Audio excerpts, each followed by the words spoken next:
So I ended up having to do what's called, most people don't even know what these are now. I rented them out, right?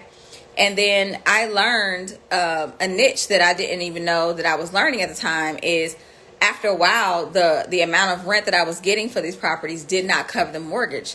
So I would have to put money with them every month. So I learned a skill called a short sale.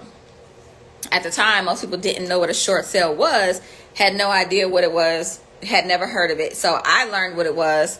Essentially, a short sale is when you petition the bank to allow you to sell the property for less than the loan amount or the mortgage that you have on the house, right?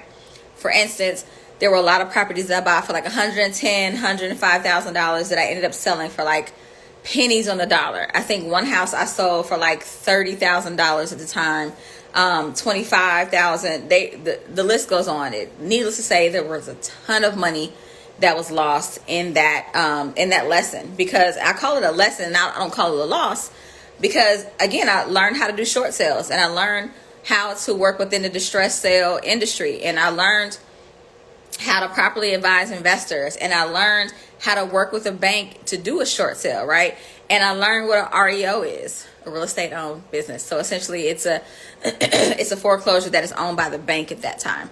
And I learned how to buy properties at the courthouse steps. Like, there was so much that I learned at that time that I had no idea that was going to help me down the line. But I'm so happy that I learned those lessons at that time. Now, trust and believe, I was not happy about the money I lost, and I was not happy about the damage that it did to my credit score at the time. But again, it taught me so much that it's a vast wealth of knowledge that I have now that I'm just like, dang, like, this is so much good information. Like, I need to be able to pass it on. So what did I do?